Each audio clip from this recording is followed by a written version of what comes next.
where Imam says every believer has a bright soul. When he commits a sin, a dark dot appears on his bright soul. If he repents, then the dot is erased.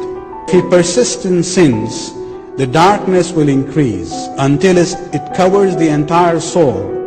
Then the person will never return back towards goodness and khair. A moment's heart is azhar, it is radiant, luminous, unlike the sealed heart. The moment's heart is open. The sealed one is closed. And when the moment's heart is open, then it has the ability to receive the divine light and guidance and hidayat. And this nur that Allah has given to us, we don't see it in this dunya. But we have to realize that on the day of Qiyamah, we will physically see that nur that Allah has placed within us.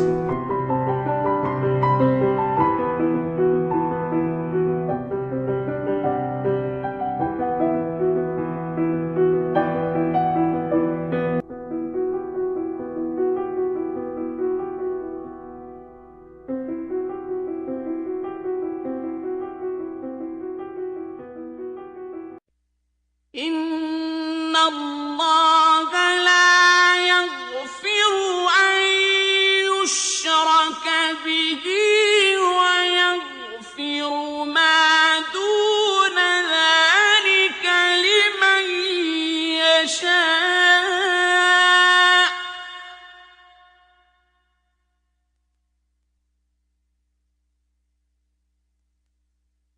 ومن يشرك بالله فقد افترى إثما عظيما. Allah is in control of everything that happens in this world. Human beings have a limited amount of free will where they choose to do good or evil, but in reality, the actions that control this universe are completely in Allah's hands. Hence, it opposes the idea of those faiths that would attribute different actions to different gods. There are religions that believe there is only one God, but under that, they believe in different gods. There is a God of thunder, there is a God of the oceans, there is a God of the mountains, there is a God of fertility, there is a God of the harvest. So when they want their crops to grow, they ask the God of harvest to help them. When they want children, they'll ask the God of so-and-so to help them, and so on. When they travel in the oceans, they'll ask protection from the God of the oceans. Tawheed fi af'alillah is to believe that everything ultimately is in Allah's hands. This is why in Surah Al-Infitar, for example, chapter 82 of the Quran, the last verse, Allah subhanahu wa ta'ala says, وَالْأَمْرُ يَوْمَئِذٍ لِلَّهِ, and the command on that day shall belong to Allah alone. Now, on this verse of Quran, Imam Ja'far as-Sadiq salawatullahi wa salamu alayhi, Allahumma salli ala Muhammad wa alayhi, he says to one of his companions, he says, in reality, Allah is completely in command in this world just as He shall be in the hereafter. There is no difference. وَالْأَمْرُ يَوْمَئِذٍ لِلَّهِ, but al-amr is for Allah even now. But the reason why Allah says on that day the command shall be His is because in this world people will deny it because they do not see it. It is not apparent to them unless they attain a certain level of spirituality. But on that day it will be so apparent, it will be impossible to even question or doubt it.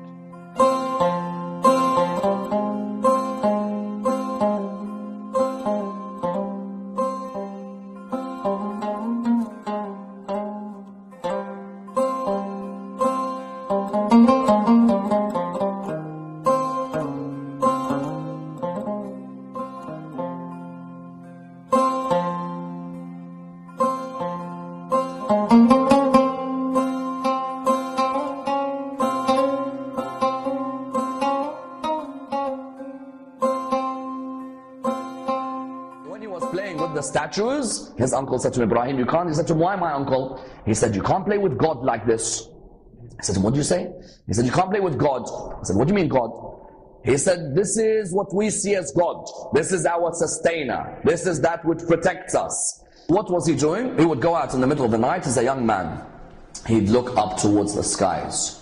When he'd look up, he'd see the planet, and he'd say to those around him, this must be God. They replied, yes. He said, but who put the planet there? Then he'd go towards looking at the sun with another group, and he'd say, that must be God. And they say, definitely. And he'd reply by saying, but who put the sun in its place? Then he'd go to a third group, and he'd look at the moon in the darkness of the night, and he'd say, that must be God, look how big it is. And they would say to him, yes, it must be. And he would say, but who put the moon in its place? Then he would say to them, I turn myself towards the Lord and the originator of the heavens and the earth. Ibrahim is debating in a way which is causing issues. And that's why when Nabi Ibrahim started to come to the idol worshippers, when he'd see them bowing to the idol, he would say to them very clearly, he would say to them, so are you telling me that protects you? They say yes. That doesn't harm you? Yes. That has the knowledge to look after you? Yes. He would say, look at it, that can't protect, it can't benefit, can't harm. I've seen my uncle create it. How could you worship that which a human can create?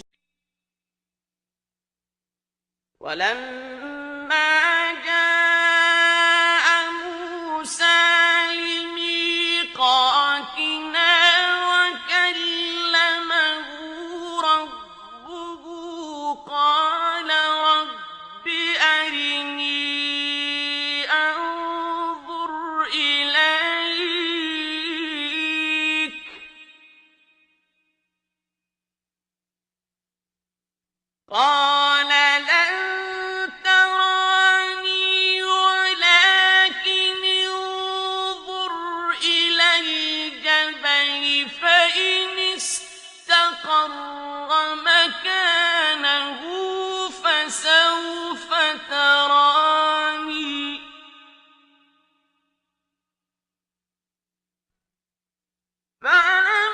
فلما تجلى ربه للجبل جعله دكا وخر موسى صعقا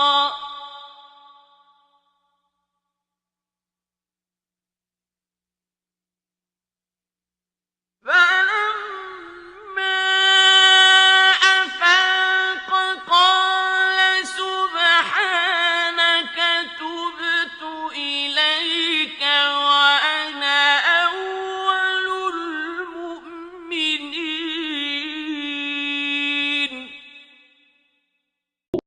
For those who want proof, for those who say, show me God physically, I can tell you now, I have no proof to tell you I can show you Allah physically. Why?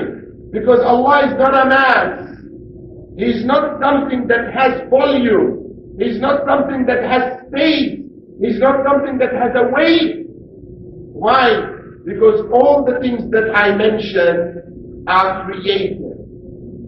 And Allah subhanahu wa ta'ala is the creator. So Allah is beyond mass and beyond volume and beyond time and beyond space.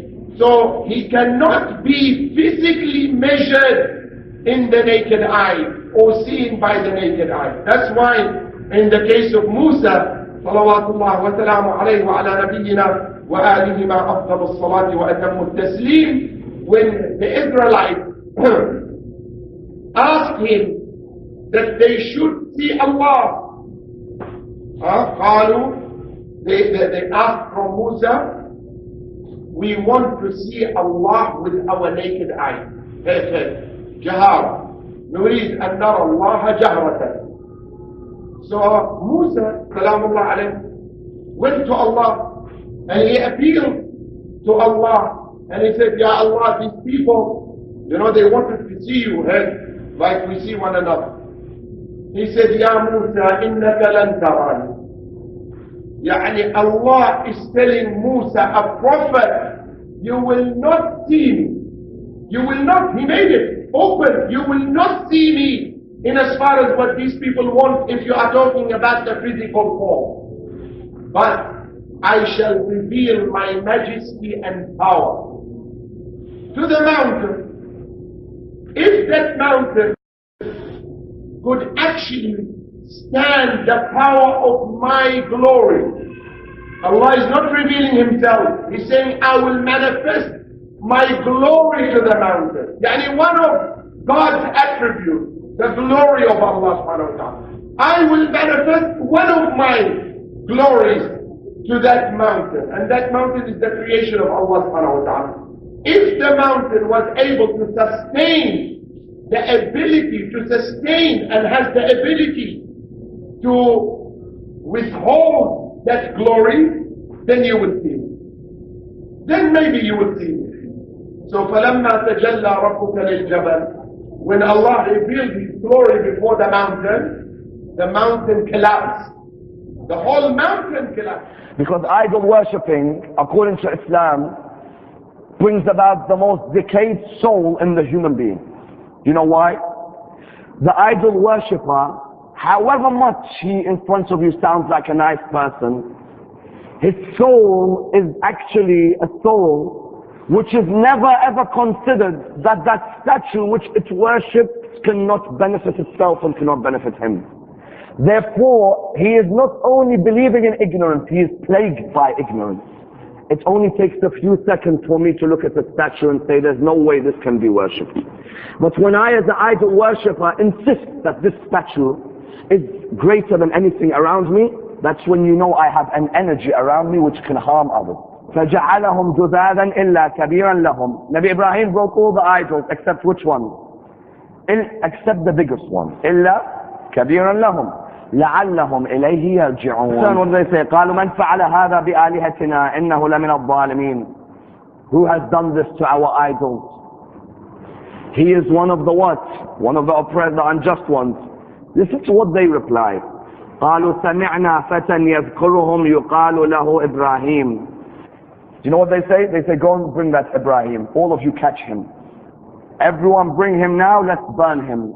The moment of truth is coming up now about what Ibrahim aims with all these people who followed their fathers. قالوا أأنت فعلت هذا بآلهتنا يا إبراهيم? Ibrahim, did you do this to our idol? What does he reply? قال بل فعله. No, the big one. But what does he say to him? كبيرهم, the big one. هذا فاسألوهم إن كانوا ينطقون. Ask him if he can speak. That's the point I've been waiting to reach with all of you. Ibrahim is telling me. You told me who done it. I'm pointing at the big one. Now let me open your thought processes. Ask him if he can speak. Surely a God who is meant to protect the human being is a God who can defend himself. فقال عليه السلام ويلك يا ذعلب لا تراه العيون بمشاهدة العيان ولكن تدركه القلوب بحقائق الإيمان درواك لا بخديعة لطيف لا يوصف بالخفاء كبير لا يوصف بالجفاء عظيم العظمة لا يوصف بالعظام سبق الأوقات كونه والعدم وجوده والابتداء أزله كان ربا إذ لا مربوب وإلها إذ لا مألوه وعالما إذ لا معلوم وسميعا إذ لا مسموع تعنو الوجوه لعظمته وتجب القلوب من مخافته وتتهالك النفوس على مراضيه